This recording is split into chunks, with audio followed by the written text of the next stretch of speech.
Meetu, mummy के लिए रुकी हो, यहाँ बैठो। अरे यहाँ आके बैठो ना, मम्मी आ जाएंगी। मीतू, हम क्या बोल रहे हैं? अपनी माँ का इंतजार करती 12 साल की मीतू ने कभी सोचा भी नहीं होगा कि उसका इंतजार खत्म होगा अपनी माँ की मौत के इस खौफनाक मंजर के साथ। एक पल के लिए मानो सबकी दुनिया थम सी गई थी और मन में उठा था सवालों का सैलाब। आरती का इतना दर्दनाक अंत, एक आत्महत्या? अगर हाँ तो क्यों, और अगर हत्या तो किसके हाथों और क्यों?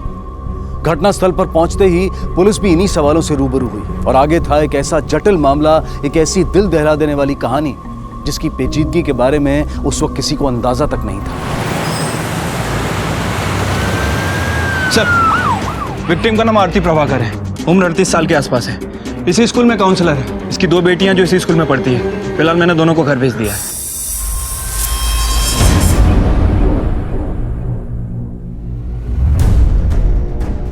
सर, आसपास कहीं भी स्ट्रगल का निशान नहीं है और ना ही कोई वेपन मिला है। सर, ऐसा लग रहा है कि सुसाइड का केस है।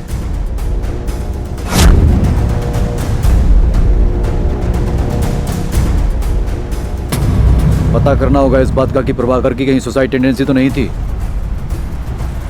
फैमिली, कलीग्स और फ्रेंड्स सबसे पूछताछ करो। Right sir.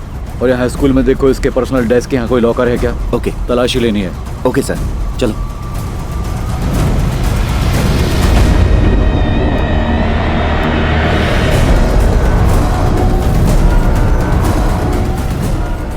सर, लैब से पता करो किस चीज की गोलियां हैं। Okay sir.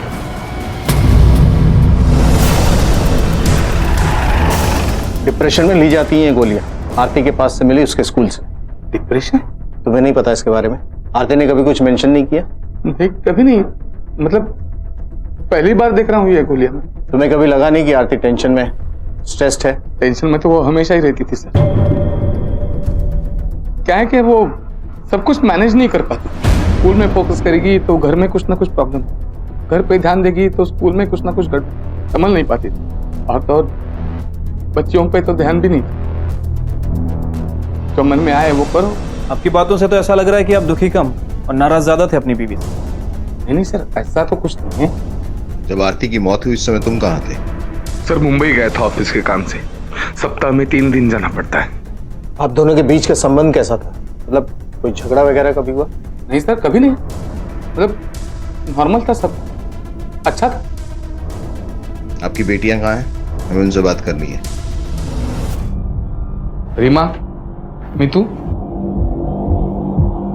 ये पुलिस अंकल आए हैं, आपसे कुछ बात करनी है।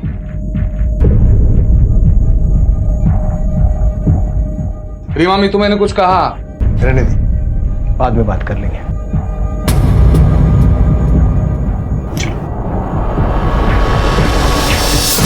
सर, आरती जी स्कूल में काउंसलर थी। वो सबकी प्रॉब्लम सॉल्व करती थी, इसलिए हमारे बिल्डिंग के लोग भी उन्हें अपनी प्रॉब्लम बताते थे।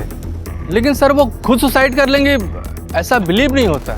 सर, घर में कुछ ना कुछ तो चल रहा था। रोज रोज की लड़ाई झगड़े की आवाज आती थी। देवेंद्र भाऊ और आरती के बीच में कुछ तो अनबन थी। हाँ साहब, कुछ तो मचमच हुआ था। आरती राय की एक औरत आई थी और बहुत मचमच कर रही थी और बोल रही थी कि उसका पति का आरती राय के साथ कुछ चक्कर चल रहा है। क्या तुम उस औरत को जानते हो? नहीं साहब, मैं उस औरत को नहीं जानता हूँ।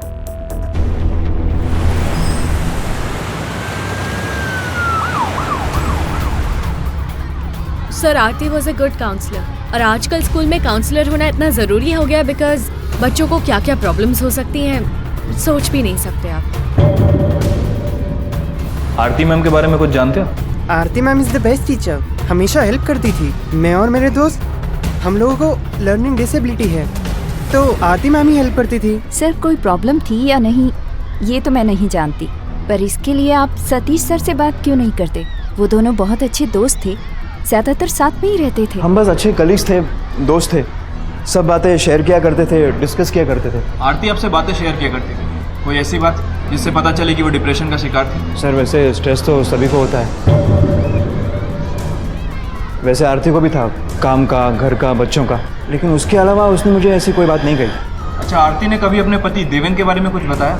हाँ, देवेन का अक्सर बाहर जाना उसे खलता था। वो चाहती थी कि देवन के साथ ज़्यादा टाइम बिताए, देवन उसके कामों में मदद करे, बस उसके अलावा तो उसने मुझे कुछ नहीं कहा। सर, यहाँ आरती का पति बोलता है कि सब कुछ ठीक है, वहाँ सतीश भी बोल रहा है कि सब कुछ नॉर्मल है। सर, दोनों ही अफेयर की बात को डिसमिस कर रहे हैं। सर, अगर सब कुछ ठीक है तो फिर आरती डिप्रेशन की गोलियाँ क्यों लेती है? सर, देवेन और सतीश ज़रूरी है दोनों सच बोल रहे हैं? या ऐसा भी हो सकता है कि कोई ऐसा एंगल जिसके बारे में सतीश और देवेन दोनों को नहीं पता। Right sir. आरती के कॉल रिकॉर्ड्स निकलवा। Okay sir.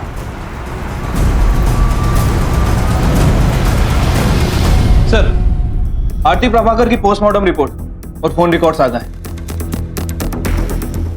फोन रिकॉर्ड्स में कुछ मिला? Yes sir. इस नंबर से आरती प्रभाकर को कई बार मैसेज किए जाते थे। इसका नंबर है? सतीश इनामदार। सर, कहीं सतीश ने ही आरती को सुसाइड के लिए मजबूर तो नहीं किया? सुसाइड नहीं पाटिल, मर्डर। ये देखो, आरती की मौत ऊपर से नीचे गिरने के बाद नहीं हुई, उससे पहले हुई। हेड इंजरी, उसके सर के पिछले हिस्से में इंजरी है, इंटरनल ब्लीडिंग। ऊपर से जब वो नीचे गिरी, मुंह के बल गिरी थी, उसका जबड़ा टूट गया था, खून निकल रहा था, लेकिन मौत की वजह इंटरनल ब्लीडिंग है। सर, इसका मतलब आरती को मारने के बाद ऊपर से नीचे फेंका गया। इसका मतलब है कि आरती डिप्रेशन पिल्स ले रही थी। सर, कहीं प्यार व्यार का चक्कर तो नहीं? या फिर देवेन, शायद उसे आरती के अफेयर के बारे में पता चल गया था और उसने ही मारा उसे। एक काम करो, देवेन और सतीश दोनों के कॉल रिकॉर्ड्स निकलवाओ और स्कूल के सीसीटीवी फुटेज चेक करो। Right sir. हाँ तो मिस्टर देवेन, उस दिन तुमने हमसे कहा था कि तुम मुंबई में थे। जी सर। लेकिन तुम्हारे फोन रिकॉर्ड बता रहे हैं कि तुम नागपुर में थे। क्या चालू है? झूठ बोला था ना तुमने कि दोस्त हो तुम लोग। रात के 2 बजे फोन कॉल और ये नेक्स्ट डे रात के 1:30 बजे। दोस्त थी ना तुम्हारी, दोस्त को बेवक्त फोन करते हैं रात में। और एग्जैक्टली उन 3 दिनों में जब उसका पति देवेन अपने काम के सिलसिले में घर से बाहर था। झूठ बोला था मैंने सर। एक्चुअली मैं आरती से प्यार करने लगा था। ये बात मैंने उसे कई बार कही थी, लेकिन उसे इन सब में इंटरेस्ट नहीं था। गुस्से में तुमने उसे मार दिया। नहीं सर, मैंने उसे नहीं मारा है। मैं ऐसा आदमी नहीं हूँ। मेरी फैमिली है, बीवी है, बच्चा है। मैं सिर्फ उसे प्यार करता था। मर्डर मैं सोच भी नहीं सकता सर। हमने तुम्हारे ऑफिस में भी पता किया है, उनका मुंबई में कोई भी काम नहीं चलता है। तुमने वहां भी झूठ बोल के रखा है कि 3 दिन तुम घर से काम करते हो। क्या चालू है? दोनों जगह झूठ बोल रहे हो। बोलता है या फिर अपने तरीके से पूछूं? जी मैं मुंबई में था ही नहीं सर, कभी गया ही नहीं। मैं यही होता हूँ नागपुर में, बस घर पे नहीं रहता हूँ हफ्ते के 3 दिन। मेरी एक दूसरी फैमिली है सर, बीवी है, बेटा है, उन्हें दूसरे फ्लैट पे रखा है रेंट पे। और ये बात आरती को पता थी? जी नहीं सर, वो नहीं जानती। और इसीलिए आरती को रास्ते से हटाने के लिए तुमने मार दिया? नहीं सर, मैंने ऐसा नहीं किया सर। आरती को मैंने नहीं मारा। मैं तो उसके स्कूल के आसपास भी नहीं गया। आप चाहो तो चेक कर लो। स्कूल जाने की क्या जरूरत है? किसी और को भेजकर भी तो मरवा सकता है ना? नहीं सर, लेकिन मैं सर क्यों मारूं उसे? सर सच कहूं तो आरती के सैलरी पे घर चलता था मेरा। उसकी कमाई से तो पॉसिबल होता था ये सब। दो फैमिली मेंटेन करना। इस वक्त आरती की मौत हुई, तू कहाँ था? मैं 4th फ्लोर के कॉरिडोर में था सर। अकेला था या कोई साथ था तेरे? अकेला था सर। कोई और था वहां जो कंफर्म कर सके? नहीं सर। इसका मतलब तेरे पास कोई चीज नहीं है जो साबित कर सके कि तू टेरेस पे नहीं था। सर मेरा विश्वास कीजिए, मैंने आरती को नहीं मारा है। मैं क्यों मारूं उसे? इनफैक्ट मैं तो आरती के लिए अपनी बीवी वाणी को डिवोर्स देने वाला था, क्योंकि मुझे उम्मीद थी कि कभी ना कभी वो देवेन से तंग आकर मेरे पास। और तेरी पत्नी जानती थी कि तू आरती से प्यार करता है? Yes sir. इसी बात को लेके हमारे बीच में झगड़े भी होते थे। सर, ये देवेन सच बोल रहा है। फोन रिकॉर्ड के हिसाब से देवेन उस दिन नागपुर में ही था। सर, देवेन के पास कत्ल करने का मोटिव है, लेकिन मौका नहीं। सर, कहीं ऐसा तो नहीं कि देवेन ने ये काम किसी और से करवाया हो? सतीश के पास मौका भी है और मोटिव भी, क्योंकि उसके पास कोई भी ऐसा गवाह नहीं था जो ये साबित कर सके वो टेरेस पे नहीं था, कहीं और था। सर कंफर्म है, आरती की मीटिंग में जाकर जिस औरत ने आरती से झगड़ा किया था वो सतीश की पत्नी वाणी है, और आसपास के लोगों ने भी उसे पहचाना है। वाणी इनामदार, इसने आरती को धमकी भी दी थी। अनिल, इसके फोन रिकॉर्ड्स निकलवा, पता करते हैं कि ये कत्ल के वक्त कहाँ है। Right sir. मैंने कहा था ना रश्मि आंटी, ये है रश्मि। अरे आंटी क्यों? मम्मी बोलो ना। आज से ओके बेटा। और ये यश है। यश तुम्हारी नई बहन है। से हाय। हाय पापा, और रूम नहीं है? मैं लड़कियों के साथ अपना रूम शेयर नहीं करूंगा। एटलीस्ट पुराने घर में मेरा खुद का रूम तो था। या चैम्प, बीएस स्पोर्ट, अभी अभी तो घर पे आए और अभी से नाराजगी। सर, आरती प्रभाकर के बारे में एक लीड मिली है। एज ए काउंसलर आरती प्रभाकर का सोशल मीडिया पर एक अकाउंट है जिसमें कई लोगों ने उसे मैसेज भी किए। सर, उन मैसेज में एक मैसेज ऐसा भी है जिसमें उसे गालियां भी दी गई। सर, आरती ने वो मैसेज तो डिलीट कर दिए, लेकिन हमने उस कंप्यूटर का आईपी एड्रेस ट्रेस कर लिया जिससे उसे मैसेज भेजे गए। किसका कंप्यूटर? ईशान इनामदार, आरती की स्कूल में ही पढ़ता है। ईशान इनामदार? यस सर, सतीश का बेटा। सर, हो सकता है कि उसे आरती और सतीश के बारे में पता चल गया।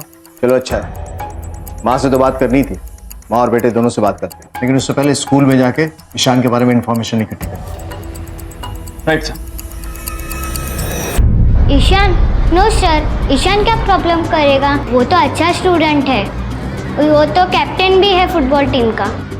अच्छा बेटा, ईशान ने कभी आरती मैम के बारे में कुछ कहा तुमसे? Ishaan used to hate her. Ishaan Aarti ma'am से हेट क्यों करता था? आरती मैम और ईशान के पापा सब साथ में घूमते थे और बातें करते थे, जो ईशान को पसंद ही नहीं था।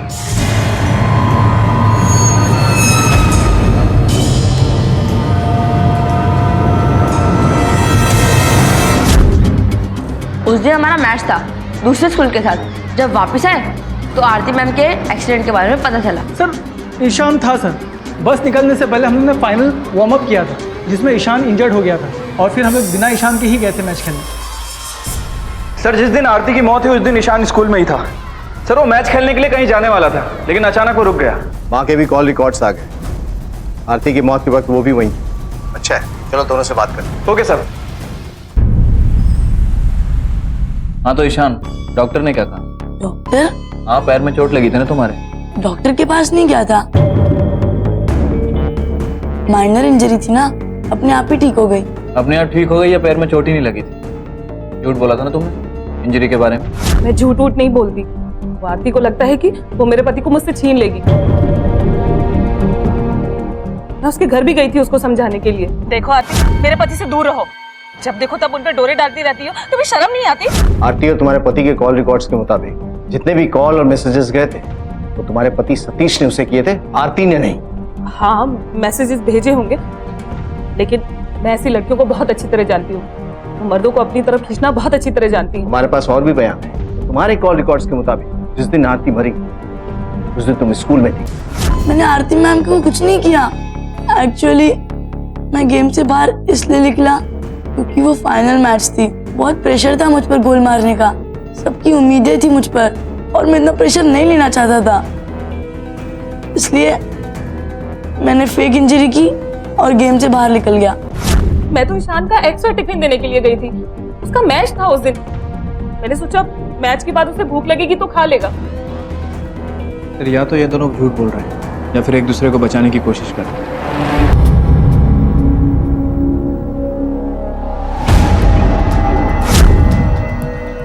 मीतू, मीतू, मीतू।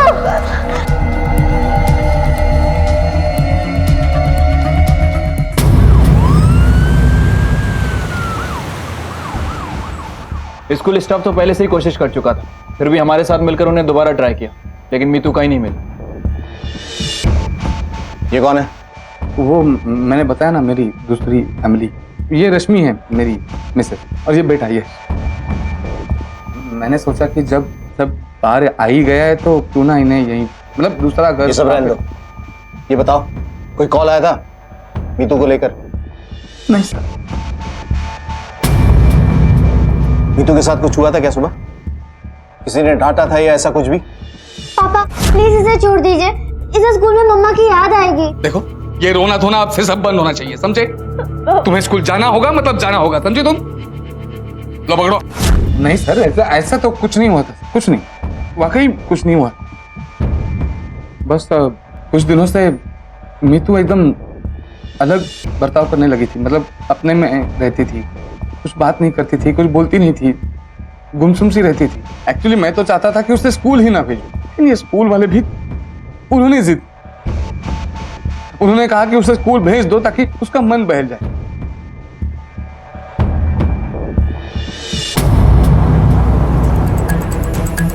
देवेन की दूसरी पत्नी का कॉल रिकॉर्ड्स निकल रहा। आरती की मर्डर से सबसे ज्यादा फायदा उसी का हुआ, उसी का रास्ता साफ। राइट सर, अब नई फैमिली आसानी से उसके साथ रह सकती है। एग्जैक्टली। अपना एक आदमी यहाँ डिप्लॉय करो। इन केस देवेन को कोई रैंसम कॉल आए तो, और उसे कहना घर और स्कूल के आसपास का जितना भी एरिया छान मारो। और हाँ, स्कूल जाके पूछताछ करो मीतू के गायब होने से पहले उसका बिहेवियर क्या था। और एक बार वहां जाओगे तो रीमा से बात करना, क्योंकि पता नहीं मुझे बार बार ऐसा लग रहा है कि कुछ कहना चाहती हो और घर में बाप के डर से शायद कुछ नहीं कर पाई। Right sir.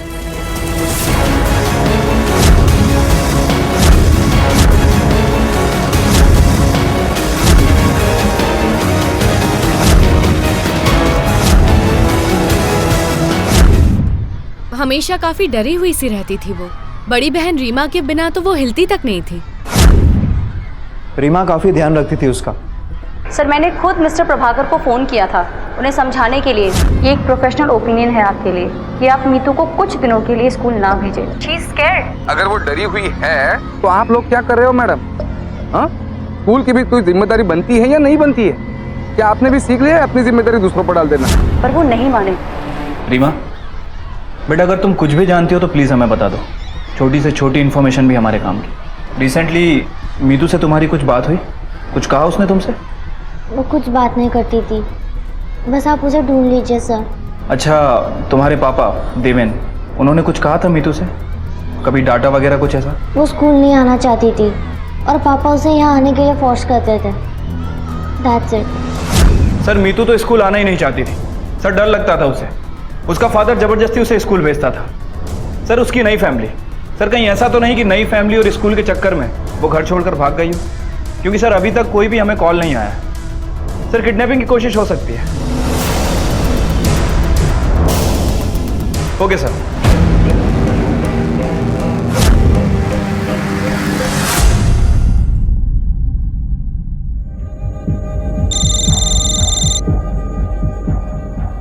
हेलो, क्या?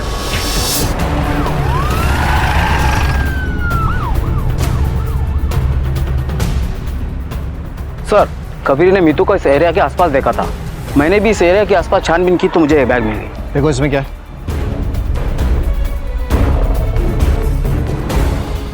पिताक्षी प्रभाकर। सिस्टम डिप्लॉय करो यहाँ। फिर से एक बार चप्पा चप्पा छान मारो, एक भी स्पॉट छूटना नहीं चाहिए। Right sir. कहाँ थी मीतू? क्या उसका पीछा करते हुए उस आदमी ने उसे अपने कब्जे में ले लिया था?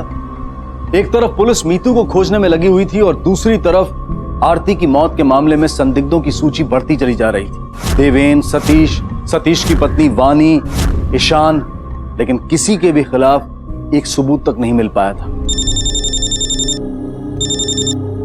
हेलो, मैं एसएस हॉस्पिटल से बात कर रही हूँ। पुलिस आपकी बेटी मीतू को एसएस हॉस्पिटल लेकर आई है। आप जल्दी से यहाँ आ जाइए। डॉक्टर, मैं देवेंद्र प्रभाकर, वो मीता की छोटी बेटी है, वो एडमिट है यहाँ पे, फादर। अच्छा, वो जो पुलिस को सड़क पर बेहोश मिली थी? जी सर, वही। तबीयत कैसे है उसकी? कंडीशन स्टेबल है उसकी, शॉक में है वो। अभी इसमें समय लगेगा। एक इम्पॉर्टेंट बात है, बच्ची की फिजिकल रिकवरी तो हो गई है, लेकिन मेंटल रिकवरी में टाइम लगेगा। शायद काउंसलिंग की भी जरूरत पड़े। रेप हुआ है उसका। आपको उसने कभी कुछ बताया नहीं, या घर में कभी किसी और को? क्योंकि ऐसी हालत में बच्चे नॉर्मल बिहेव नहीं करते। सर, मेरी बेटी लापता थी तो कैसे बात? ये रेप अभी नहीं हुआ है, पहले हो चुका है। जो रेप वुंड्स हैं, जो घाव हैं, वो काफी पुराने हैं।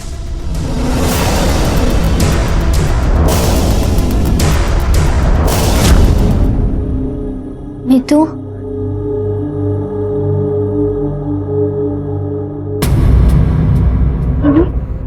क्या करें? सुना नहीं डॉक्टर ने क्या कहा? आराम करने दो उसे। जाओ बाहर जाओ रीमा।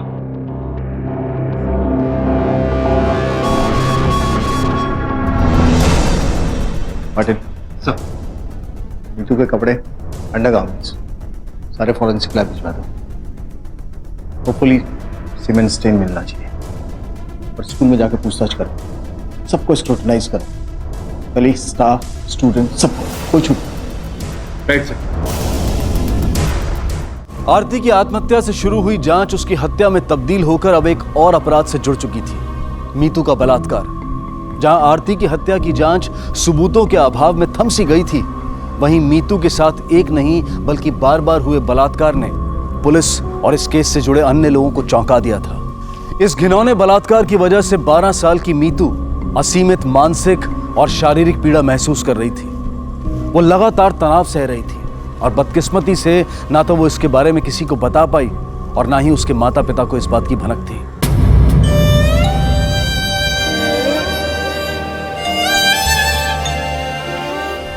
वो तो गुड स्टूडेंट है, कभी कोई टीचर ने पनिश नहीं किया उसको। पहले तो वो काफी एक्टिव थी, फिर धीरे धीरे चुप चुप सी रहने लगी। सर आई थिंक घर में पहले से ही कोई प्रॉब्लम चल रही थी, शायद इसलिए आरती डिप्रेशन में रहती थी और उसका असर बच्ची पर तो होता ही होगा, शायद इसीलिए मीतू भी डिप्रेशन में आ गई थी। निधि, आप नीतू की बेस्ट फ्रेंड हो ना? अच्छा, आपको पता है कि मीतू को किसी से डर लगता था? उसके पापा से। पापा के अलावा बेटा और किसी का नाम बताया मीतू ने? Secret friend. बेटा डरो मत, किसका नाम बता रहे थे आप? उसका एक सीक्रेट फ्रेंड था, मुझे उसका नाम तो मालूम नहीं, लेकिन वो बॉय ही है। मीतू उसे बोलती थी कि वो स्पेशल फ्रेंड है। वो मीतू के लिए गिफ्ट्स लाता था, सबसे मस्त गिफ्ट्स। अब आपने देखा है कभी उसे? नहीं।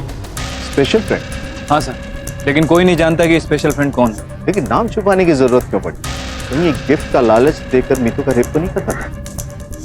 पटेल, इस गिफ्ट के जरिए हम रेपिस्ट तक पहुंचे। Right sir.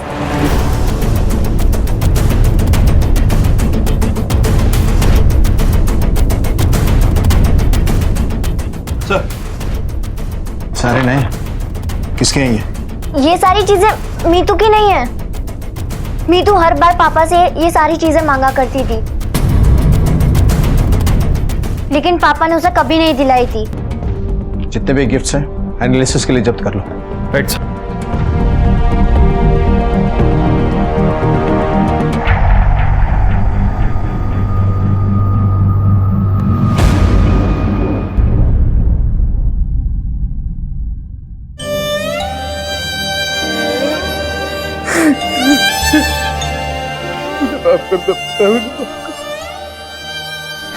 क्या मांगा था तुमने मुझसे?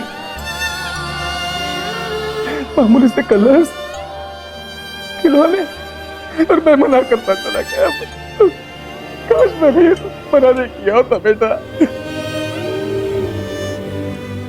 I'm sorry, माफ कर दो। सर, हर गिफ्ट पे एक स्टिकर लगा हुआ है, लेकिन कुछ क्लियर नहीं है। इस पे भी वही हाल है। ऐसा लग रहा है नीचे का पोर्शन जानबूझ कर फाड़ के रखा है।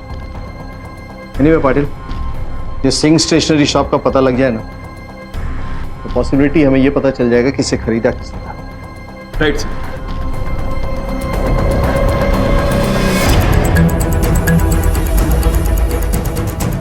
ये सारे गिफ्ट आपकी दुकान के हैं? स्टिकर तो हमारी दुकान का है, ये हमारी दुकान से खरीदा।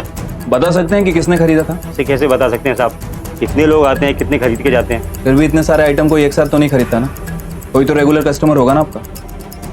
हाँ याद आया, अपने इनामदार साहब है ना, उनका बच्चा आता है यहाँ पर, उनका खाता चलता है यहाँ पर। नाम बता सकते हैं उसका? एक मिनट सर। ईशान इनामदार। ईशान इनामदार, सतीश इनामदार का लड़का? हाँ वही, उसके पापा टीचर है ना स्कूल में, उन्हीं का लड़का है। ये तुम्हारा है ना? ये भी तुम्हारा है ना? ये सब तुम्हारे हैं? ये सब मेरे ही हैं और स्कूल में चोरी हुए थे। सिर्फ मेरे ही नहीं, मेरे सारे फ्रेंड्स की भी चीजें चोरी होती थी। कोई तो था जो चोरी करता था, पर कब वो नहीं पता। ईशान, एक बात सच बताओ, ये सारे गिफ्ट तूने मीतू को नहीं दिए थे? सर, मैं मीतू को नहीं जानता। I mean, मैं जानता हूँ कि आरती मैम की 2 बेटियां हैं, पर मैं रीमा को जानता हूँ, वो मेरी स्टैंडर्ड में तो है। क्या लगता है सर, ये ईशान सच बोल रहा है? नजर रखो इसमें। आरती से नफरत करता है, उससे मीतू को नुकसान पहुंचाया होगा पॉसिबल है, क्योंकि इसके पास मोटिव है, अभी स्कूल में था तो मौका भी है। राइट काम करो, उसके जितने भी दोस्त हैं स्कूल में सबसे पूछताछ कीजिए। Okay sir. घर के अंदर, इस बिल्डिंग और सारे एरिया को स्कैन करो। अगर इनमें से किसी ने मर्डर किया ना तो वो कपड़ा हमें आसपास ही मिलना चाहिए। Right sir. और सुनो, जितने भी लोग हैं सब पे कड़ी नजर रखो, शायद कोई सबूत मिटाने की भी कोशिश करे। Okay sir.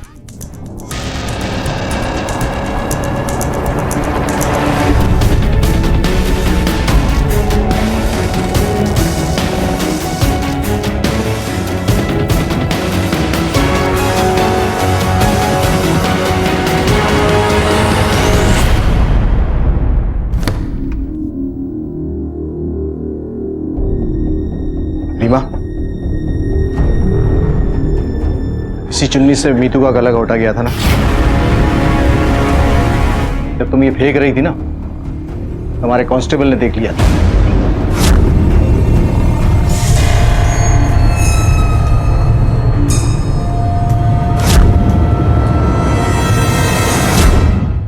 बताओ सच क्या है? हम दोनों के अलावा हमारा कोई नहीं था, पापा भी नहीं। डिसाइड कर लिया था मैंने, बस पूरी लाइफ मैं उसकी केयर करूंगी। लेकिन हर रात वो बस एक ही बात करती थी, एक ही चीज मांगती थी, इसलिए मैंने मीतू की मदद की। बेहद दुखद और दयनीय अंत सिर्फ मीतू का नहीं, उसके परिवार का। अपने पति की अपेक्षाओं का भार झेलती आरती की दुर्दशा और फिर उसकी हत्या, फिर छोटी बेटी का बलात्कार और उसकी हत्या उसकी अपनी ही बहन के हाथों। कितना भयंकर होगा वो मानसिक और शारीरिक तनाव जिससे बचने के लिए मीतू मौत को गले लगाने के लिए तैयार थी। मीतू की मौत की जिम्मेदार सिर्फ रीमा नहीं है, बल्कि वो अपराधी है जिसने उसके साथ बलात्कार किया। वो पिता है जिसकी सख्ती ने उसे अजनबियों से तोहफे लेने पर विवश किया। वो सौतेली माँ है जिसने उसे ममता की बजाय उपेक्षा दी। लेकिन कानून के अनुसार मीतू की हत्या रीमा के हाथों हुई। कोर्ट ने रीमा को काउंसलिंग का आदेश दिया है, लेकिन दो सवाल अब भी कायम थे। किसने किया था मीतू के साथ बलात्कार और कौन था आरती का हत्यारा? क्या ये दोनों अपराध वाकई में आपस में जुड़े हुए थे? सर, मीतू के यूनिफॉर्म की फॉरेंसिक रिपोर्ट।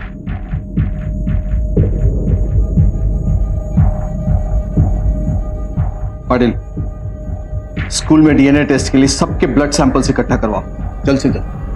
Okay sir. हमारे साथ ऐसा क्यों ट्रीट किया जा रहा है? हम क्या कोई क्रिमिनल है? हो साहब, हम लोग शरीफ लोग हैं साहब, रेपिस्ट थोड़ी ना है। Even I am not a criminal, लेकिन मैं चाहता हूं कि जिसने भी हमारी स्कूल की छोटी बच्ची के साथ इतना घिनौना अपराध किया है वो पकड़ा जाए, उसे सजा मिले, समझे? आखिरकार पुलिस ने एक अनोखा पैंतरा अपनाया। सफलता की गारंटी ना होने के बावजूद पुलिस के सामने ये एकमात्र उपाय बचा था, स्कूल में आयोजित एक ब्लड टेस्ट कैंप। जाहिर सी बात थी कि असली गुनहगार किसी भी कीमत पर अपना खून देने से बचने की कोशिश करेगा, और पुलिस बड़ी सतर्कता से इसी घटना का इंतजार कर रही थी।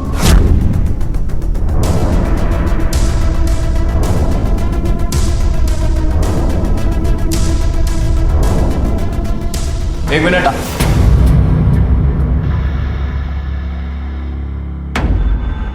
हाथ दिखा तेरा। काय झालं हाथ दिखा। ज्यादा होशियार समझता अपने आप को। ब्लड टेस्ट क्यों नहीं करवाया तूने? तुझे क्या लगा भीड़ में पकड़ नहीं पाएंगे? इतनी छोटी सी बच्ची की जिंदगी बर्बाद करके रो रहा है। अब ये बोल कि आरती को क्यों मारा? नहीं साहब, आरती मैडम को नहीं मारा मैं। तूने ही आरती को मारा है, क्योंकि उसे पता चल गया था कि तूने मीतू का रेप किया है, इसलिए तूने आरती को मारा और छत से फेंक दिया। अरे नहीं साहब, मैं काय को मारूंगा आरती मैडम को? आदमी कायर मुझको मारेगा? तुम नहीं बताएगा? नहीं साहब, मैंने नहीं मारा। नहीं बताएगा तू? अरे इसको तब तक मारो जब तक ये कबूल न करे कि इसको आरती को कैसे मारा है। सर, धर्म को बहुत तोड़ा। उसने कबूला है कि इससे पहले उसने 2 और लड़कियों को मोलेस्ट किया था, लेकिन सर आरती के बारे में कुछ नहीं पता। सर मुझे लगता नहीं कि आरती की हत्या में उसका कोई हाथ है।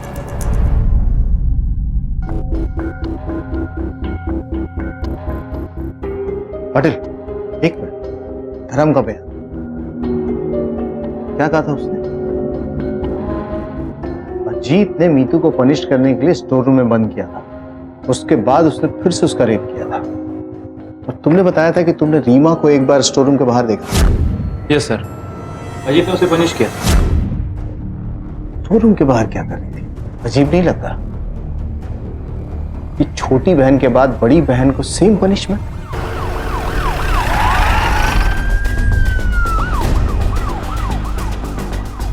तो तुमने रीमा को पनिश किया था, लॉक किया था उसे? सर वो क्या लगा रखा? जवाब दो। हाँ सर, मैंने ही लॉक किया था वो पनिशमेंट देने के लिए। सर उसने होमवर्क ही नहीं किया था 3 बार सर, 3 बार वो होमवर्क ही नहीं किया। और सर पूछो तो बैक आंसरिंग करती थी। सर मीतू अजीत की क्लास को छोड़कर हर क्लास में डिसिप्लिन रहती थी, पढ़ाई में भी अच्छी थी, लेकिन सर वो अजीत की क्लास में ऐसा क्यों करती थी? ताकि वो उसे पनिश कर सके। लेकिन सर कोई जानबूझकर ऐसा क्यों करेगा? मान लो मीतू के रेप के बारे में रीमा को पता हो और उसने ठान लिया था कि रेपिस्ट को पकड़े, लेकिन वो स्पेशल फ्रेंड, वो रेपिस्ट कौन था किसी ने नहीं देखा था। मीतू ने भी नहीं, उसने देखा था कि सिर्फ वो स्टोर रूम, और यही बात उसने रीमा को बताई। और रीमा को ये उम्मीद थी कि जब वो स्टोर रूम में जाएगी वो रेपिस्ट आएगा और उसे रंगे हाथों पकड़ लेगा। सर इसका मतलब ये हुआ कि रीमा को सब कुछ पता था। रीमा कहाँ है? रीमा कहाँ है? मैं ऊपर है कमरे में। क्या हुआ सर? साहब, अरे साहब क्या हुआ? मीतू का रेप हुआ था। मैं बिलीव ही नहीं कर पाई कि मेरी छोटी बहन का किसी ना एक दिन स्टोर रूम के बाहर से पास होते वक्त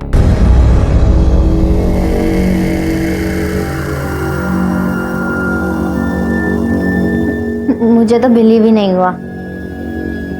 क्यों मम्मा ने मीतू को सच छुपाने के लिए कहा?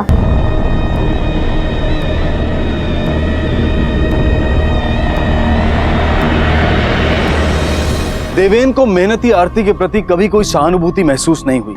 देवेन की निरंतर आलोचनाओं की वजह से आरती डिप्रेशन का शिकार हुई और 2 परिवारों की जिम्मेदारी निभाते देवेन ने आखिरकार एक परिवार को खो दिया। खुद एक काउंसलर होने के बावजूद आरती ने अपनी बेटी के बलात्कार पर पर्दा डालने की कोशिश की। अपनी बेटी की बजाय उसने अपनी प्रतिष्ठा की रक्षा करना ज्यादा बेहतर समझा। नमस्कार, आदाब। क्राइम पेट्रोल डायल 100 में आप सबका स्वागत है।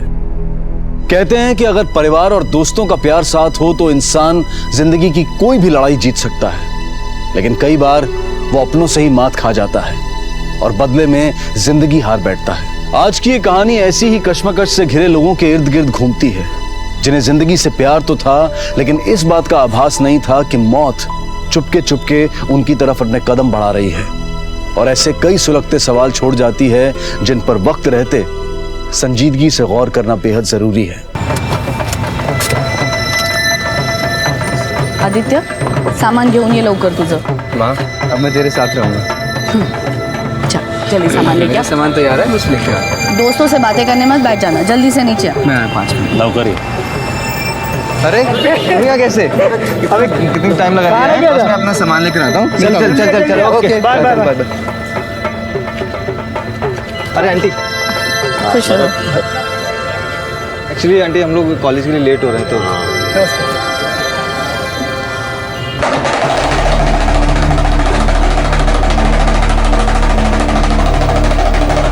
इतनी देर क्यों हो गई इसे? मैं देख कर आता हूँ।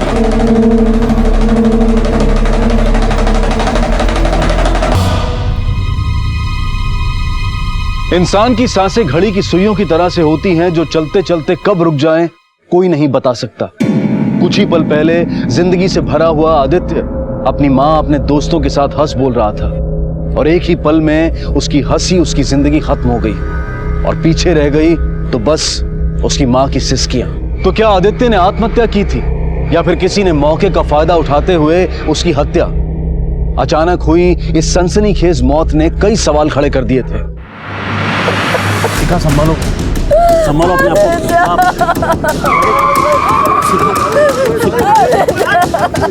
चलो सिखा। कहाँ से कूदा ये? साहब वहाँ ऊपर से कूदो सर। मात्रे एम्बुलेंस को बुलाओ और बॉडी पोस्टमार्टम के लिए भेज दो। पूरा टेरेस चेक करो, देखो कुछ मिलता है क्या।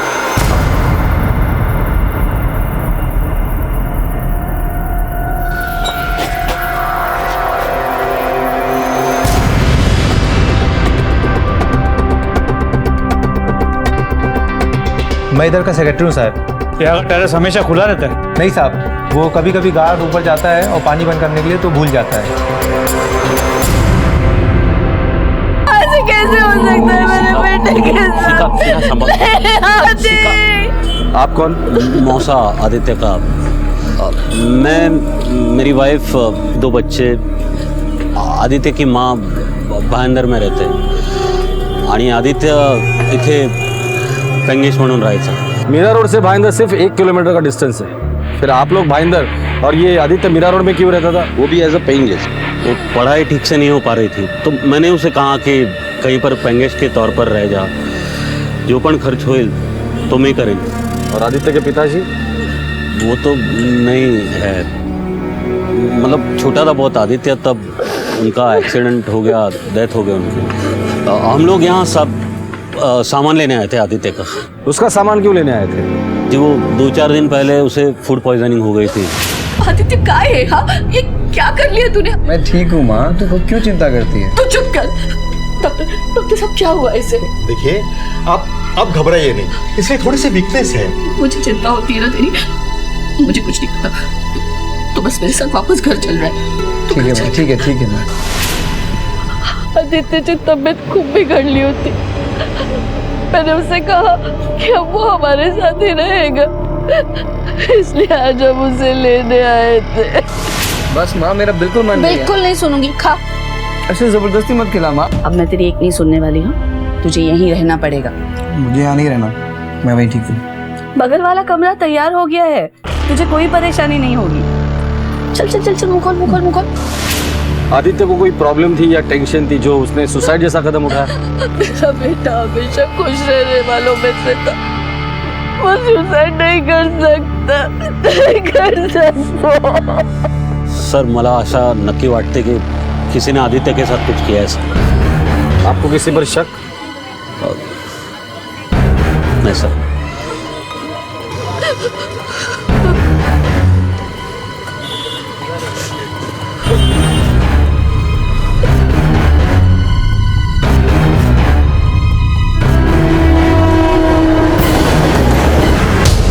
तुम्हारे और आदित्य के बीच कोई झगड़ा तो नहीं हुआ था जिसका नतीजा उसके मौत के शक्ल में सामने आया हो?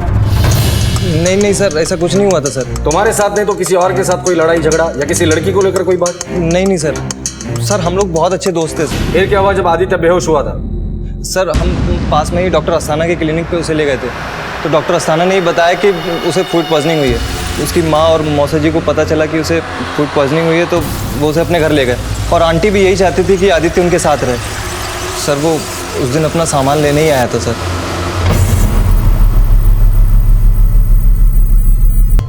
सर मुझे तो ये सुसाइड का केस लग रहा है। मात्रे एक जान गई है। जब भी कोई सुसाइड होता है या मर्डर, तो उसके पीछे कोई ना कोई ठोस वजह जरूर होती है। पता करें ये फूड पॉइजन के अलावा कुछ नहीं हुआ था। और हाँ, वो डॉक्टर का नाम क्या बताया? डॉक्टर अस्थाना।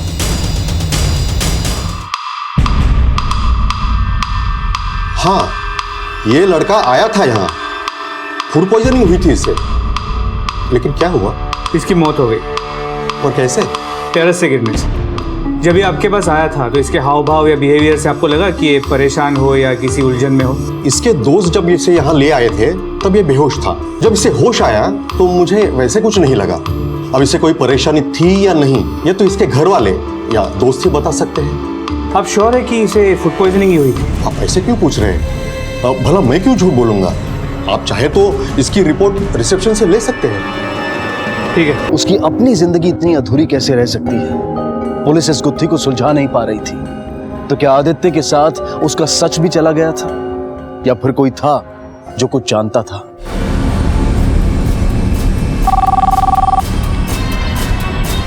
हेलो।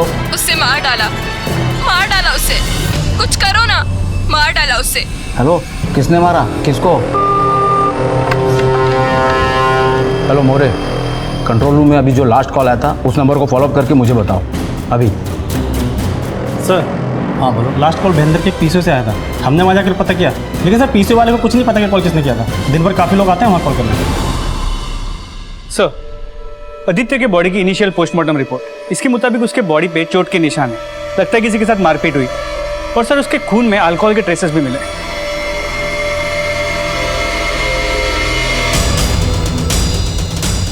ये कैसे हो सकता है? वो तो ऊपर फ्लैट में अपना सामान लाने गया था, फिर नशे में मारपीट कैसे कर सकता है? और वो भी तब जब उसकी माँ और मौसा उसके लौटने का नीचे इंतजार कर रहे थे। सर इन्वेस्टिगेशन के दौरान पता चला है कि आदित्य बड़ा खुशमिजाज लड़का था, किसी से लड़ाई झगड़ा नहीं करता था। जो पेड़ फलों से लदा होता है ना, लोग उसे ही पत्थर मारते हैं। उसके दोस्तों से अच्छे से पूछताछ करो। सर मार के रहो सर, मार के रहो सर। मैंने कुछ नहीं किया, हमने कुछ नहीं किया सर, मैंने कुछ नहीं किया।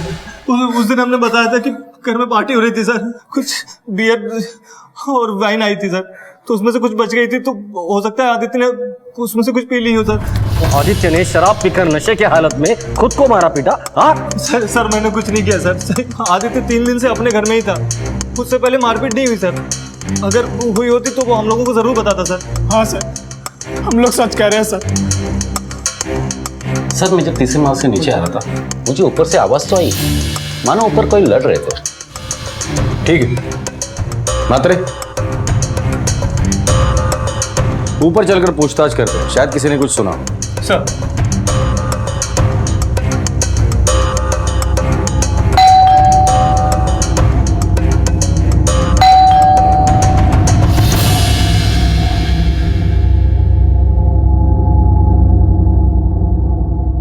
नहीं, मुझे कोई आवाज नहीं आई। मात्रे, ऐसे कैसे हो सकता है? आपके नीचे वाले फ्लैट में आवाज सुनाई देती है और आपको कैसे आवाज सुनाई नहीं दी? अब किसने क्या सुना क्या नहीं मुझे नहीं पता, मैं सिर्फ अपनी बता सकता हूँ कि मुझे कोई आवाज नहीं आई। सर मैं टेरेस पे हूँ, आपको मेरी आवाज आ रही है? हाँ आ रही है। मात्रे नीचे आ जाओ। अब आपको कुछ कहना है? हाँ, लड़ाई की आवाज आई थी लेकिन मैंने ध्यान नहीं दिया। ये स्टूडेंट्स का इलाका है, हम फैमिली वाले वैसे परेशान रहते हैं यहाँ, और वैसे भी मैं पुलिस के झंझट में पड़ना नहीं चाहता था। वाह अनुपम साहब वाह, आप लोग चाहते हैं कि पुलिस आपके छोटे मोटे झंझट में पड़े, लेकिन पुलिस की मदद करना आप लोगों को झंझट का काम लगता है। यही हादसा अगर आपके घर में हुआ होता तब भी आप यही कहते? आम जनता की मदद करना पुलिस वालों का काम, और पुलिस की मदद करना आम जनता का काम नहीं है।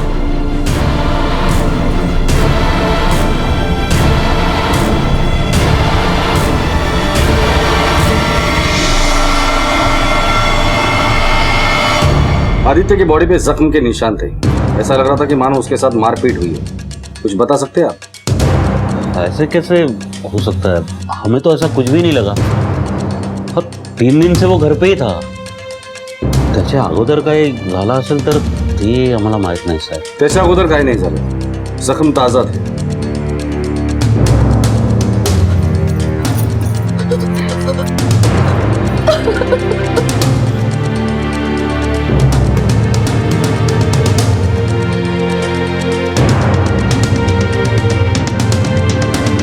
ठीक है,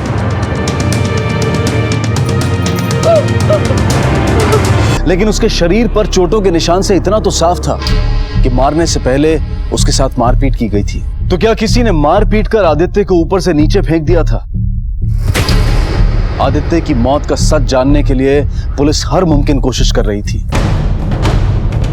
सर आदित्य के कॉल रिकॉर्ड्स, इसके मुताबिक वो किसी आशीष अनुपम से बहुत ज्यादा बात किया करता था, आणि जेव्हा हे सगळं झालं त्याच्या आधी आदित्यच्या फोनवरनं 2 कॉल झाले, एक आशीषला आणि एक सौरवला। आशीष अनुपम, अनुपम सर ने कोई देखा हुआ लगता है।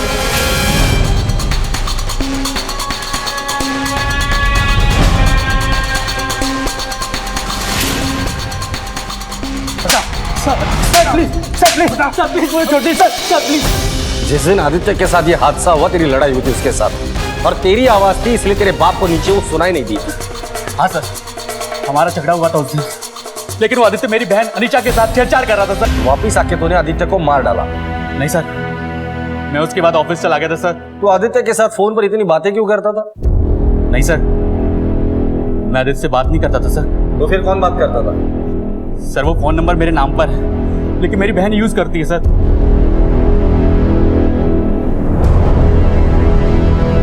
सर सर बता रहा हूँ सर। आदित्य ने मुझे फोन किया था सर, वो मुझसे फिजिक्स की बुक मांग रहा था। सच बोल रहे तू? जी। चल जा। अरे जा।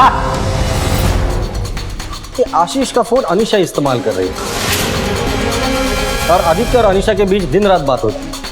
इसका मतलब आदित्य अनीशा पे जबरदस्ती नहीं कर रहा था, जो कुछ भी हो रहा था वो अनीशा की मर्जी से हो रहा था। शायद आदित्य ने पहले से पी रखी थी। चलकर इस अनीशा से मिलकर हमारी कहानी और उसकी कहानी कितनी मैच होती है वो देखते हैं।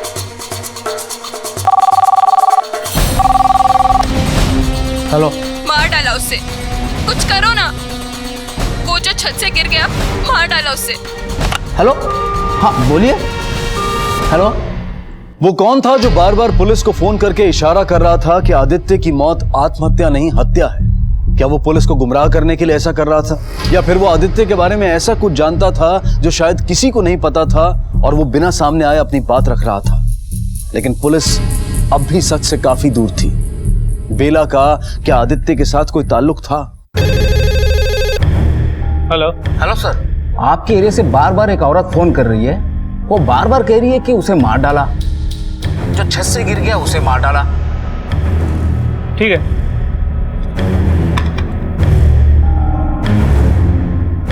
सर, पीसीआर पे किसी लड़की का फोन था। वो कह रही थी छत से जो गिर गया उसको मार दिया। सर, छत से गिर के मरने का केस तो आदित्य का है, और अगर ये कॉल आदित्य के बारे में ही है तो ऐसा कॉल कर कौन रही है? वही जो इस केस के बारे में और भी कुछ जानती है।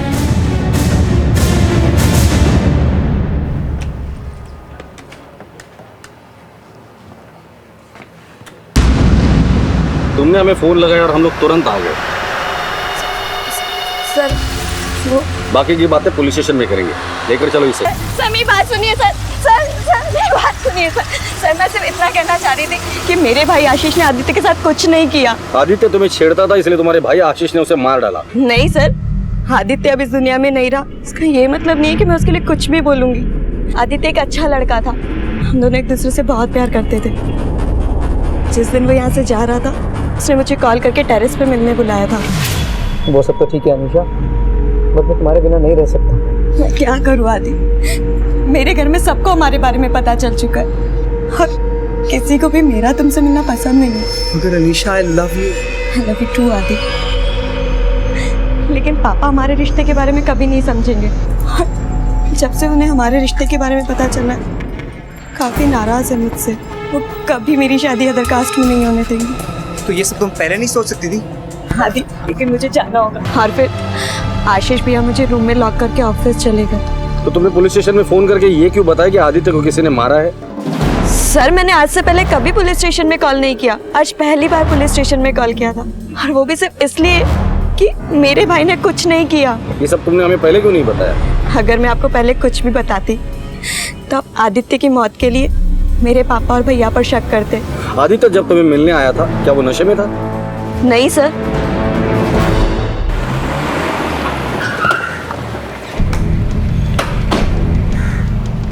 सर, आशीष के ऑफिस के एंट्री रिकॉर्ड्स और सीसीटीवी फुटेज को चेक किया। हादसे के वक्त वो ऑफिस में ही था। सवाल ये है मात्रे, ऊपर इतना सब कुछ हो रहा था, मार पिटाई झगड़ा, उसकी आवाज इन्होंने नीचे सुनी कैसे नहीं? मैं वहीं नीचे खड़ी थी पर मुझे कोई आवाज नहीं आई। नीचे गाड़ियों की बहुत आवाज आ रही थी और नीचे तमाशा भी चल रहा था, इसलिए कुछ सुनाई नहीं दिया। ठीक है, जाओ तुम।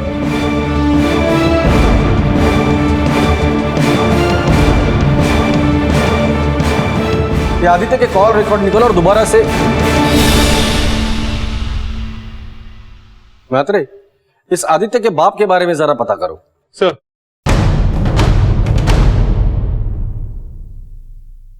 सर ज्यादा तो कुछ नहीं पता, पर इतना पता है आदित्य के जन्म के बाद उसके पिताजी चल बसे थे। उसके बाद आदित्य और उसकी माँ अपनी बहन के पास रहने लग गए। कभी देखा नहीं उनके पिता को, हाँ पर सुना है उनके बारे में। अरे कुछ मत पूछो सर, इनके घर में तो दिन रात लड़ाइयाँ होती थी। ठीक है, अब जाइए।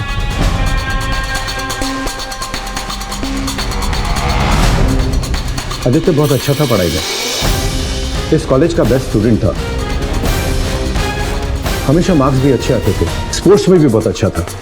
मुझे आदित्य के डॉक्यूमेंट्स देखने। जी जरूर।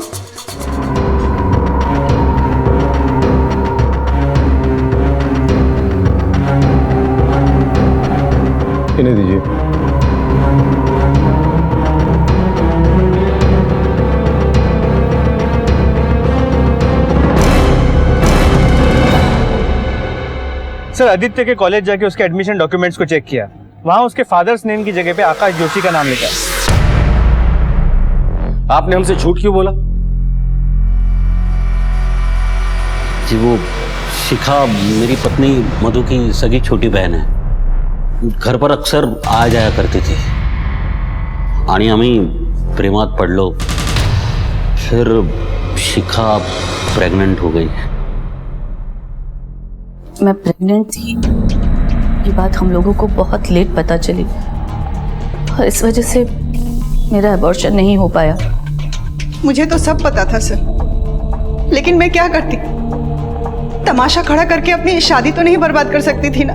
समाज के डर से मैंने शिखा को अपने पास अपने घर में ही रख लिया आणि सगळ्यांना सांगितलं की उसका पति मर गया।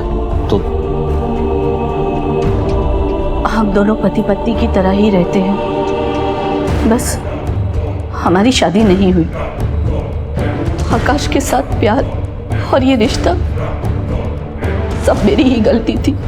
उस घर में न कभी मैं खुश रह पाई और न कभी मेरा बेटा, इसीलिए उसे नई गेस्ट में शिफ्ट होना पड़ा।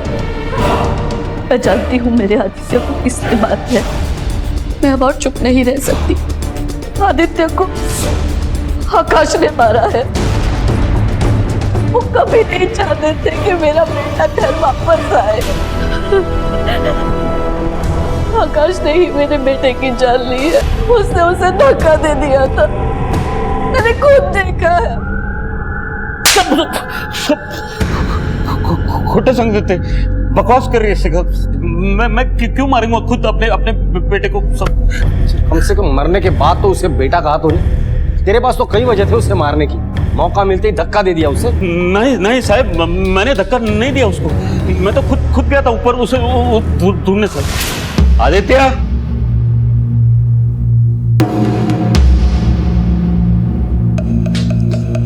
कुठे आहेस तू आदित्य? तू साफ साफ क्यों नहीं कहता कि नीचे इंतजार करते करते तू चिढ़ गया था? बेटे को ढूंढने के लिए ऊपर गया, उसे बियर के नशे में देखकर गुस्सा आया और गुस्से में तूने उसे धक्का दे दिया। नाही साहेब, नाही, असं काहीच नाही। मी खोटं नाही सांगतो साहेब, असं नाही केलं मी। वो हम पता कर लेंगे, फिलहाल तो तू हमारा मेहमान है। सर अगर आदित्य को आकाश ने मारा ये बात आपको पता थी तो ये आपने हमें पहले क्यों नहीं बताया? मुझे विश्वास ही नहीं हुआ कि आकाश अपने बेटे के साथ ऐसे कैसे कर सकता है। वो बेटा जो अपने बाप के प्यार के लिए पूरी जिंदगी तरसता रहा और उसके मरने के बाद भी किसी को कोई फिक्र नहीं थी, मुझसे बर्दाश्त नहीं हो रहा था। इसीलिए आप कंट्रोल रूम में बार बार फोन करके बता रहे थे कि आदित्य को किसी ने मारा है। कैसा फोन सर? मैंने कोई फोन नहीं किया। जब हम किसी को मुस्कुराते हुए देखते हैं तो हम सोचते हैं कि वो इंसान कितना खुश होगा। अगर कोई हर वक्त जी भरकर हंसता है तो उस इंसान की हमारे दिमाग में यही छवि बनती है कि शायद तकलीफें और परेशानियां उसकी जिंदगी की गलियों से कभी गुजरी ही नहीं होंगी। लेकिन अक्सर ये सच नहीं होता। खुश रहना, हंसते रहना कुछ लोगों का नसीब नहीं, बल्कि उनके जीने का तरीका होता है, उनकी आदत होती है। जैसे कुछ लोगों की आदत होती है हर बात पर आंसू बहाने की। आदित्य की जिंदगी में इतना सब कुछ हो रहा था, वो अपनों के बीच भी पराये था, लेकिन कभी ये सब उसने अपने चेहरे पर नहीं आने दिया। आदित्य की कहानी यहीं खत्म नहीं होती, अभी ऐसी कई परतें थी जो खुलनी बाकी थी।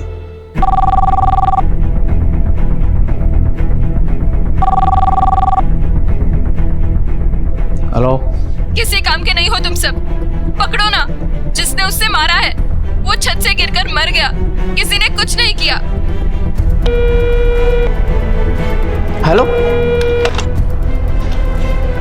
हेलो हेलो हेलो,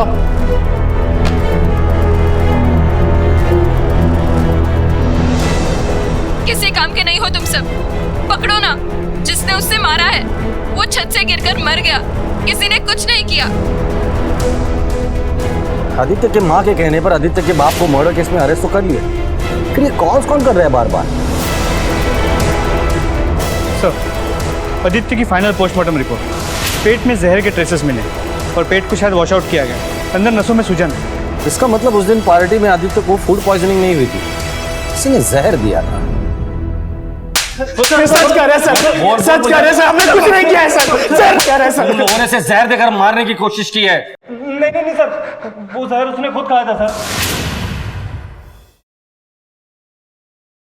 आपको पता है इसने जहर खाया था? जहर?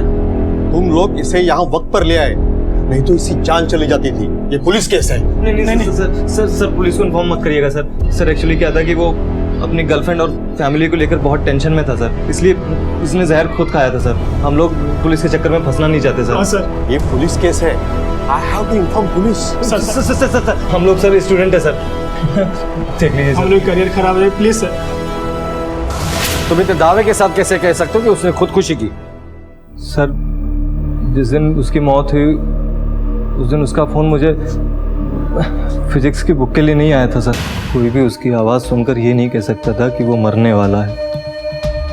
पहले तो मैंने पुलिस को नहीं बताया ताकि मैं पकड़ा ना जाऊं।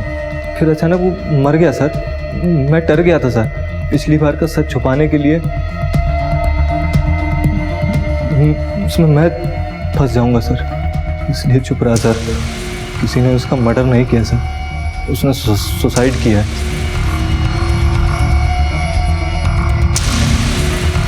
फिर एक कहानी, फिर एक झूठी कहानी, फिर एक झूठी कहानी। सर मैं झूठ नहीं बोल रहा हूँ सर।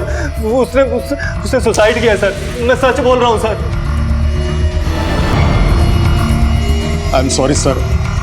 उसे फूड पॉइजनिंग नहीं हुई थी, उससे जहर खा लिया था।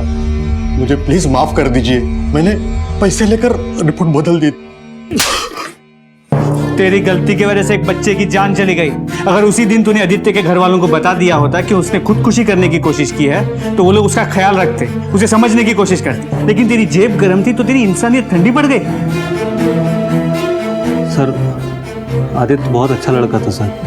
वो हम लोगों की बहुत केयर करता था, लेकिन कभी कभी ऐसा लगता था कि उसे कुछ हो गया है। खुद में सिमटा हुआ सा लगता था। ऐसा लगता था कि उसने अपने अंदर एक अलग दुनिया बसा ली हो, उसी में उलझ कर रह गया था। इसलिए कई दिनों से वो बहुत परेशान भी रहता था। ये तो हमें भी यकीन नहीं हो रहा कि उसने सब आप क्या दावे के साथ कह सकते कि उसने खुदकुशी की है सर?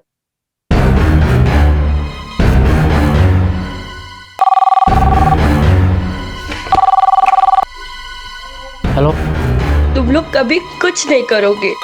तुम लोग उससे भी नहीं बचा पाए, मुझे भी नहीं बचा पाओगे। हम लोगों ने आदित्य के केस की अच्छे से स्टडी की है और हमें लगता है कि आदित्य का मर्डर नहीं हुआ है, बल्कि उसने सुसाइड किया है। सुसाइड? नहीं नहीं सर, मेरा बेटा सुसाइड नहीं कर सकता। माना कि वो परेशान था, लेकिन परेशानी किसकी लाइफ में नहीं होती। मेरा बेटा परेशानियों से घबराने वालों में से नहीं था, तो नहीं भी खुश रहे सर।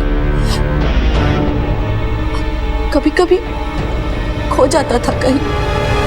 इंसान अक्सर अपने ख्यालों की एक दुनिया बना लेता है और उन्हीं ख्यालों में खो जाता है, उलझ जाता है। ऐसा तो सबके साथ होता है ना? जी नहीं, सबके साथ नहीं होता।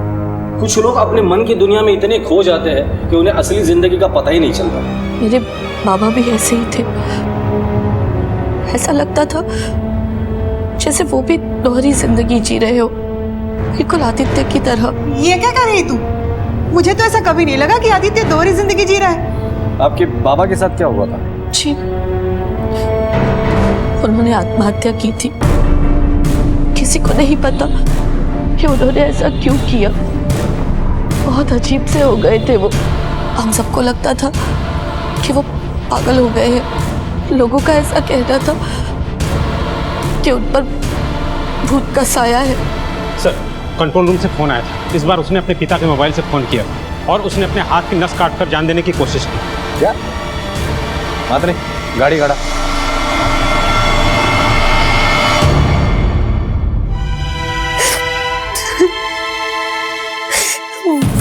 भैया बहुत अच्छे थे। तमाशा दिखाते वक्त मुझे चोट लगती तो सब लोग हंसते, लेकिन वो भैया कभी नहीं हंसते। वो मेरा दर्द समझते।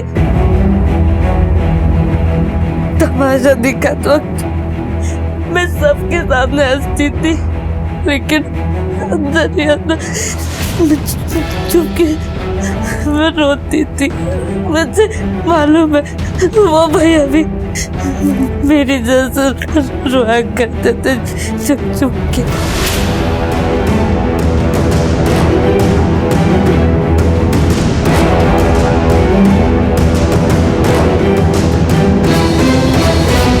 हम लोग उस दिन तमाशा कर रहे थे तो भैया की गाड़ी आई थी, मुझे चोट लगी थी तो मैं किनारे जाके बैठी थी।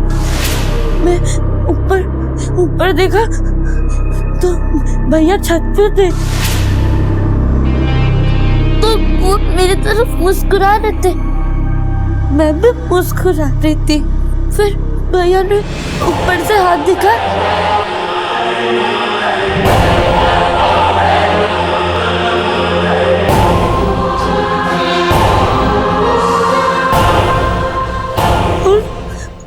अचानक से भैया कूद गए। मैं भी भैया की तरह बनना चाहती हूँ। मुझे यहाँ कोई नहीं समझता। मैं बहुत गंदी हूँ, मैं मोटी हूँ, भद्दी हूँ।